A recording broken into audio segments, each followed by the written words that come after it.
Hey kids, Mark Miller here. Welcome. How's everybody doing? Whoops. The mic. Let's get that microphone on. Let's be a pro here, kids. Come on.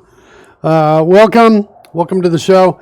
Let's get my face out of here and let's get some code up here, and we'll go from there. Let's talk about what we're doing. We're working on the CardMaker application. And this is an application that wants to generate a lot of cards, images of cards. We want to be able to generate about 900 unique card images. You kind of get a sense of what these are kind of going to look like so far. There's a number of different styles, and the styles have different layers, and the layers have individual pieces that can be modified. For example, we can come up here and take the veins of the book and change the color of the veins. Like that. We can take the gem as well, do the same thing, do a saturation shift on it. Maybe increase its lightness a little bit, like that. Let's take that bookmark as well. Let's change that so it's looking a little more blue.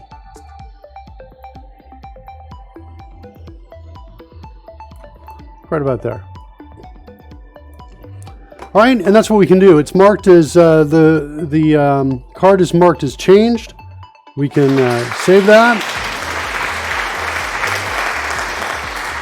Caleb's with us. Hey, Caleb, how you doing? Oh man, I was just checking to see if the Caleb change worked, and I don't think it did. And I bet it didn't work because the changes we made didn't get saved. That's what I wanted to remember taking a look at doing. And I think what happens is the app writes back out the data at the end, and so it overwrites what we had. So I kind of have to do it before I start up. I'm good. I'm a little like, I don't know, groggy, I guess, a little bit. You know, but, you know, we're going to continue working here. Yeah, Caleb is not here, I think. Deep water here. There's deep water right there. Let's try one more time. I'm going to shut everything down and restart it. It changed. It's really my bad because I changed my name. No, it's not your bad. But I need to remember to do this. So I'm going to shut down and restart everything. And I'm going to shut down first. And the shutdown is going to prevent it from overriding it, because I think it's this app that saves the data out. That's what I think. So we'll duplicate that.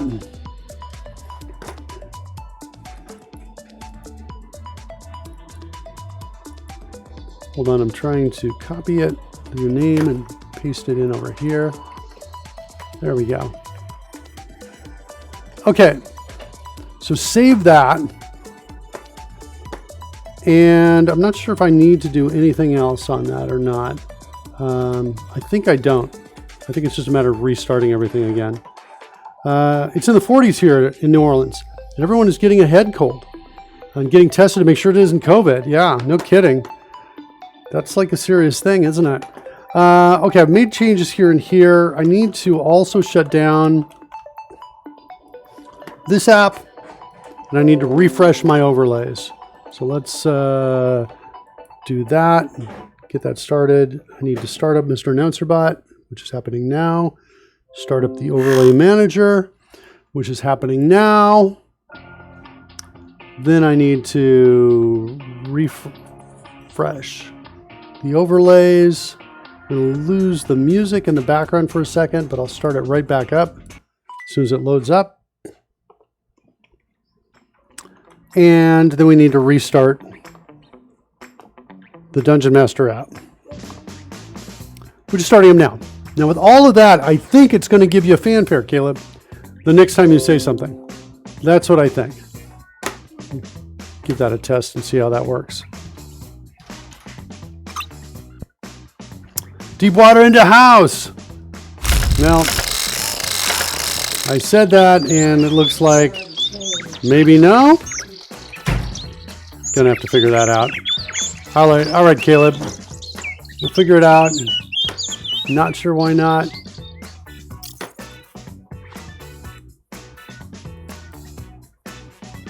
I've hijacked the channel. No worries. Yeah, no worries. We'll figure it out. Just want to verify that we've got you in there. There it is right there. Okay, we're there. I've got... I made the changes here too.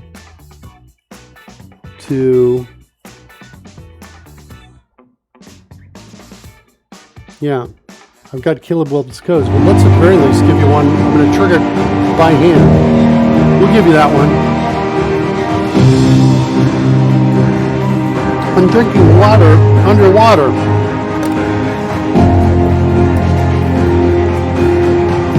Not going to be good, kids. Oh no!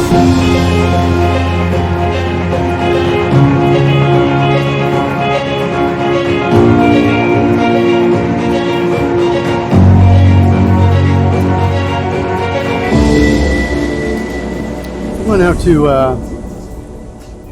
oh, you know what I bet it might be?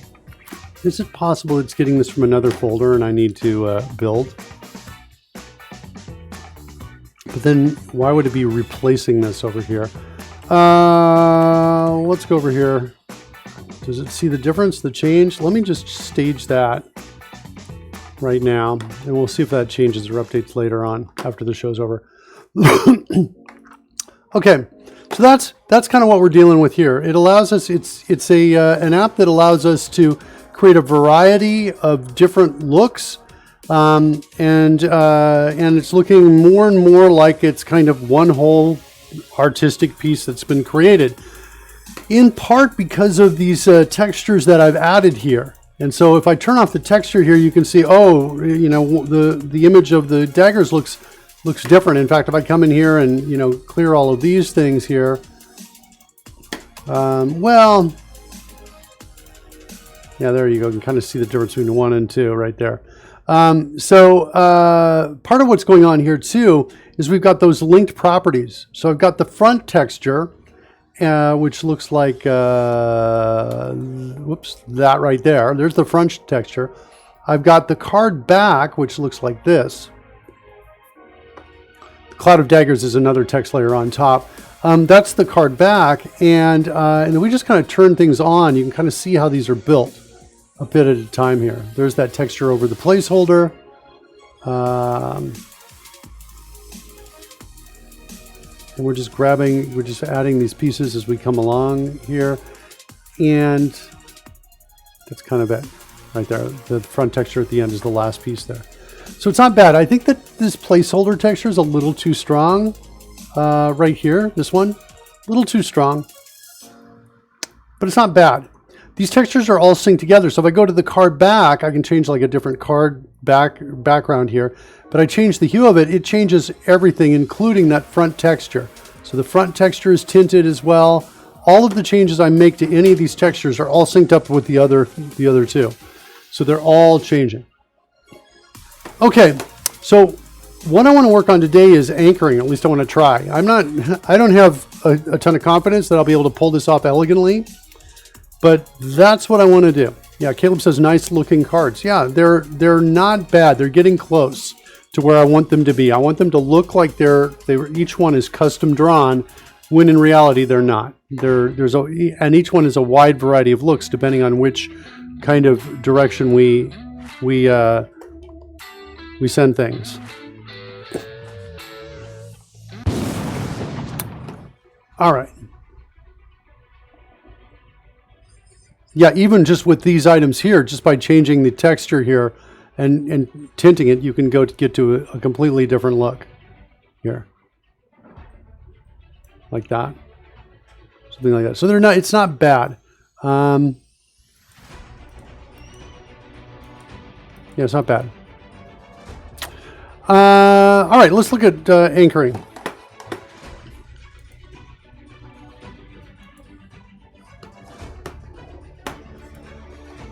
So with all of these images that we've got out here,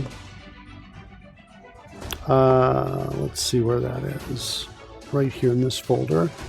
With all of these images, like we go to Infinite Stones, most of them are anchored in the upper left. Well, all of them are anchored in their upper left. All of them are. So there's no real concept of an anchor. But we do have the ability to specify offsets. So like this placeholder is specified in its file name to offset itself by 2923. So 29 pixels over, 23 pixels down. That's where the upper left corner will be.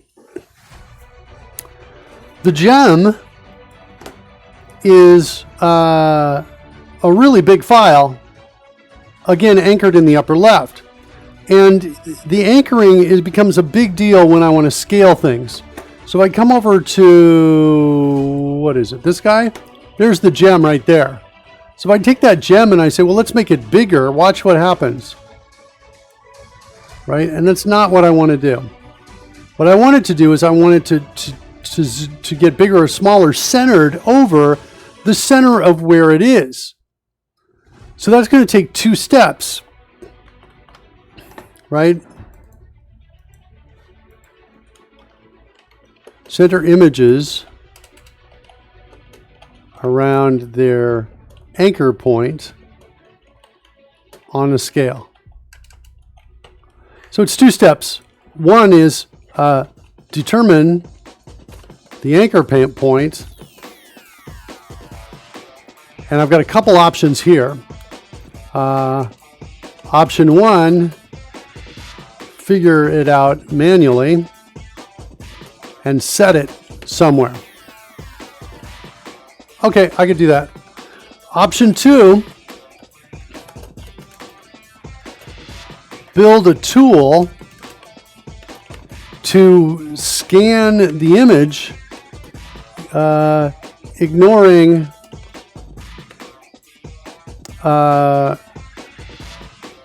completely transparent pixels. There we go. To determine the center, to calculate the center. That's what so that's option 2. And then the second thing we have to do after we determine the anchor point is adjust the code to respect the anchor point. And I'm not so certain I can do this. This is the part that I'm like, oh, I really hope I can get through this quickly and without a lot of error. The problem is there's a few places where we're kind of manipulating and adjusting things. And so I want to, I'm worried a little bit that we might get it kind of working, and then another place in the code we might be like, oops, it's not quite working, or we might find edge case bugs. So I'm worried about edge case bugs here. Worried about edge case bugs and our ability to nail this quickly, efficiently, with the fewest line of codes possible. That sort of thing. So I'm worried about that. That's fair. That's fair insight into my state of mind. This is actually intriguing. I wasn't thinking about this option until just now. I always thought we would build a tool to scan the image. Partially, what's cool about this is we already have a tool that's close to this, and we have a DLL, the image utils. I think it's what it's called, image utils DLL, that we built on the show. Let's go look at that for a second. Imaging is down here in the bottom. It's right behind Fred. Let me open up some of these other things so we can kind of create some artificial space to scroll it up. So this is the imaging DLL right here. It's pretty good. It really is. I've used this in, I'm using this here. I've used this in our D&D map editor that we created. And I'm using it in the CardMaker as well. So we've got image manipulation inside of here. It's down in image utils. So the name of this, just to get it right, is called the imaging DLL. And I also use it to build, here, let's open up another solution that uses this. I also use it in my cropping tool, which is incredibly useful, where it actually goes and scans to find the small size. So the cropping, it kind of does already. And this cropping tool will actually load up a whole sequence of images and find the shared union of those that we can crop to across all of them. But I just need to do a single crop. So somewhere in here, there's code to do the cropping. We get an image cropper up here. What's happening here that's of interest? This is after we get the values. Find crop edges, and we pass in a bunch of files. Is there an alternate one that just takes one? Yeah, there's two. Just a single file. So I can build an image cropper, give it a file. It can go crop it down for me. And then later I can apply that crop if I want to. So it actually will go back and then crop the file. Once I've cropped the file, the width and height I just divide by 2. And I've got the center, right? So it's not too hard to calculate that and to make that change. I do have to make one other modification though, is I have to change the name of the file. So the reason why is because these parens hold X and Y coordinates if it's not going to be placed in the 0, 0 positioning on the canvas. So I would need to then figure out where that upper left position is, but again, I can do that and rename the file thusly.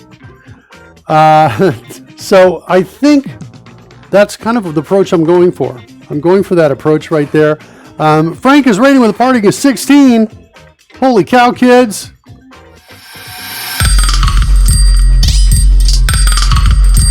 Thanks, Frank.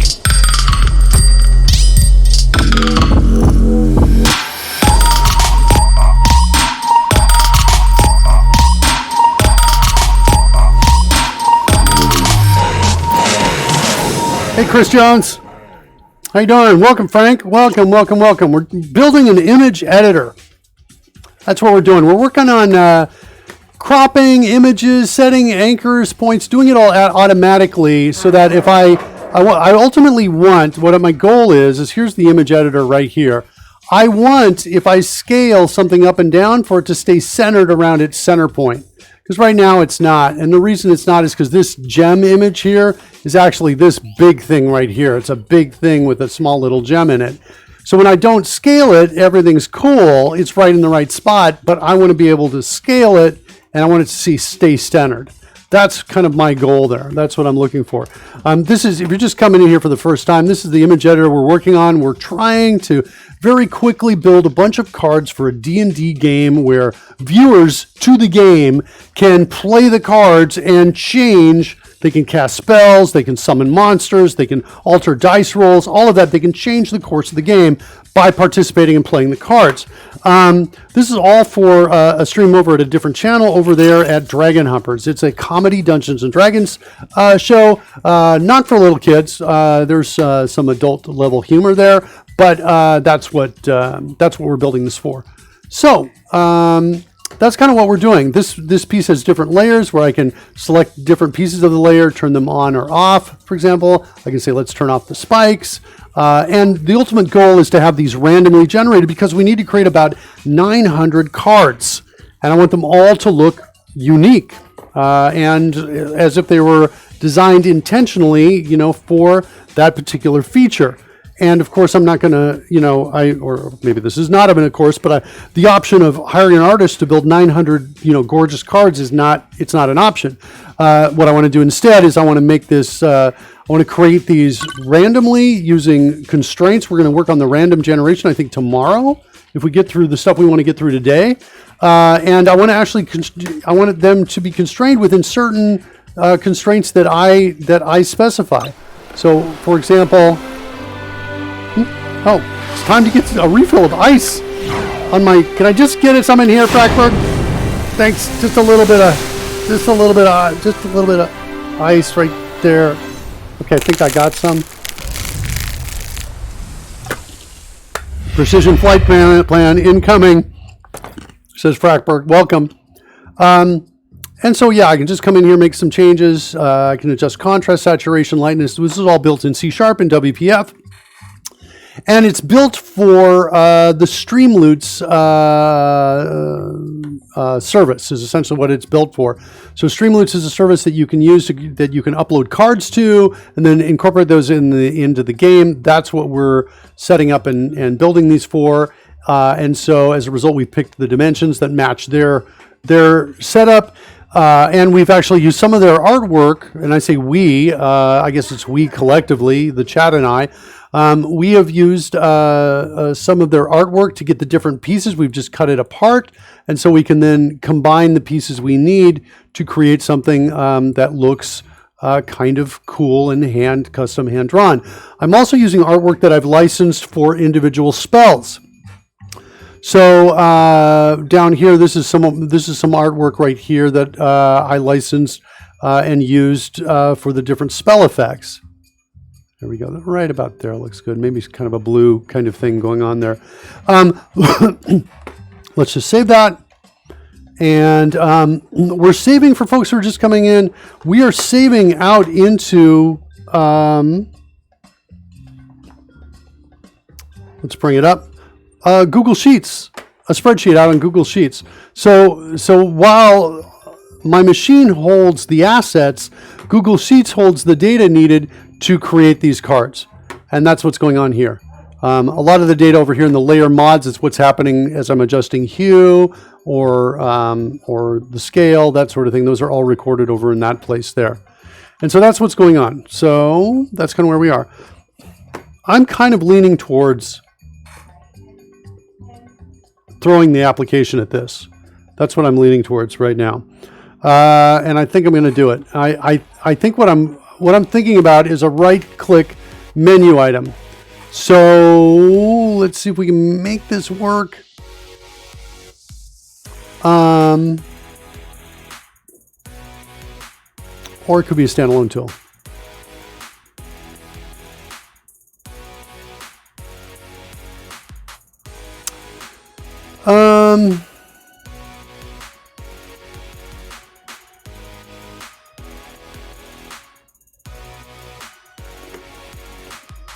I'm thinking about like right-clicking here and, you know, having like a compress option or something like that.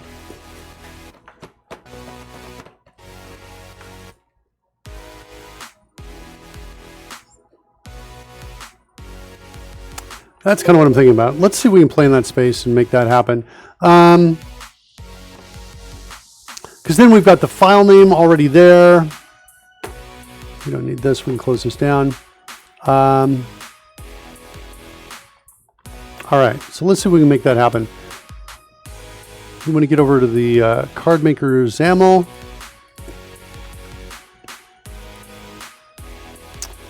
We need a menu. I think we can get down to the, what is it, LB card layers, I think is what it is. There it is right there. That's the list box that holds all the card layers.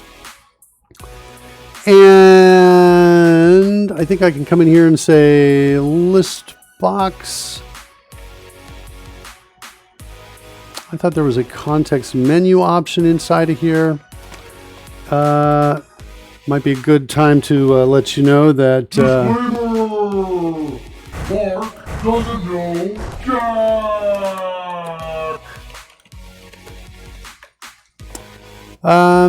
Yeah, I just need something in here. Yeah, it's button.context menu. Why am I not seeing listbox.context menu? Oh, maybe I want to make it a listbox item, I guess. Let's do that. So we're coming in here. Here's the grid. I should actually do it in the data template, I think. Can I do it here? Grid.context menu. It is there. It just wasn't in the original set of items there, I think. The starred ones. Okay. All right, so there's my menu item right there. Come on. We're going to say header is equal to compress.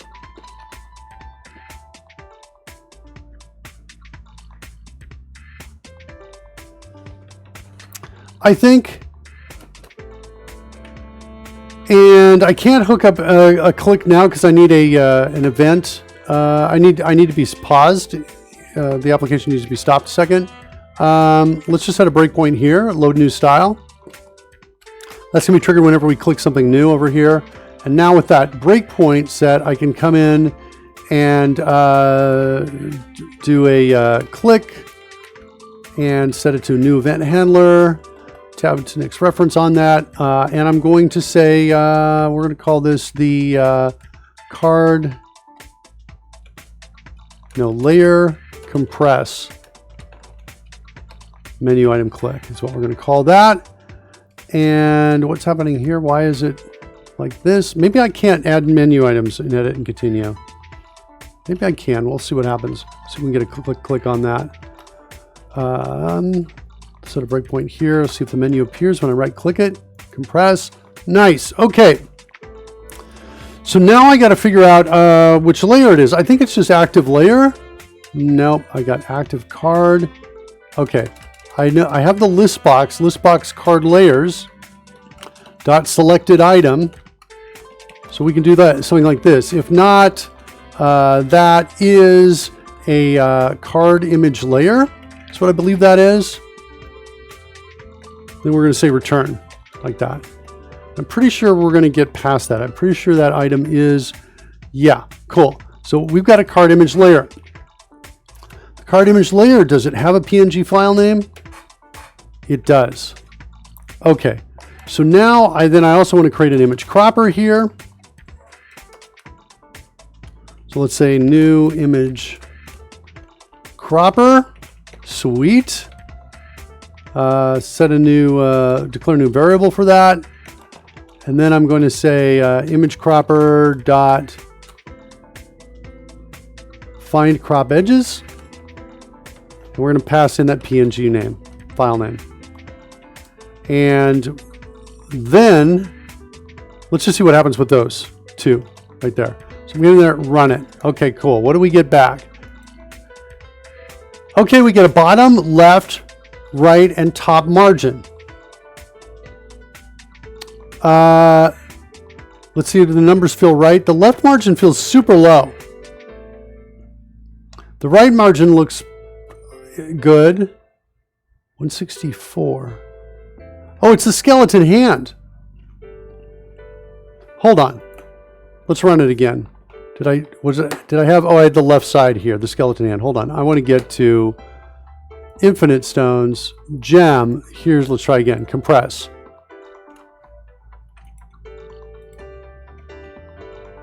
And now what do I got? Yeah, that's better. Right there. Good. Okay, so that tells us what the cropping is. Now we can apply the crop, but there's one other problem I just realized we've got. And that is that this file down here, let's just assume we were coming in here and saying, x.y, x comma and y, we're putting that in. We try to rename this file. Whoa, it worked. I thought it was going to say it's locked, but it's not locked. I can rename it. Okay, I thought it was locked. I've seen problems where I've tried to modify the files and it said they've been locked, but I guess it's not locked. Okay. Is it, let me just make sure. Yeah, okay. All right, we'll do another breakpoint on here. We're going to try one more time on that. So right click on it, choose compress, find crop edges like that. Then I want to do a rename on it.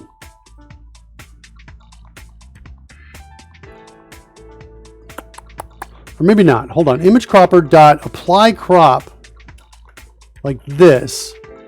And we'll send in the same file name.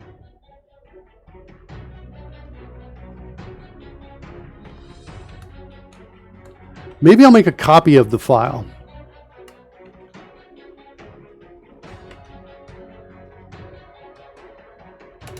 Let's see here. System.io.file.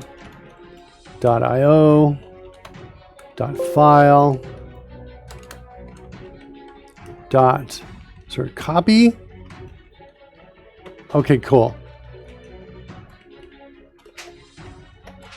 This to my new name.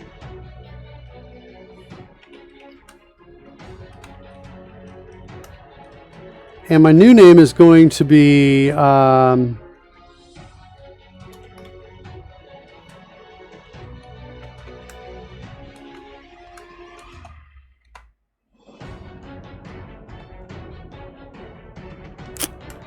I'm thinking about things I want to do to kind of simplify it so I don't have to type in system.io every time here. I'm worried about the, I have a conflict because I'm in WPF, a namespace conflict with path.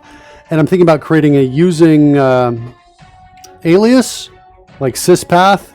That's what I'm thinking about, but I'm pretty sure I can't create a using alias while I'm in edit and continue. So I'm just going to keep, pushing forward on this.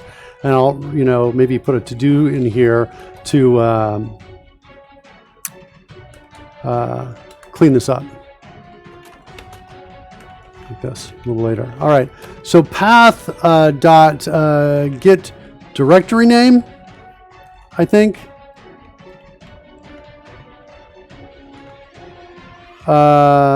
And already, I think I need a... I need to introduce local on this for all occurrences of this thing here. Okay, just drop that down at least. So we're going to get the directory name, or you know what I should be calling system.path.combine.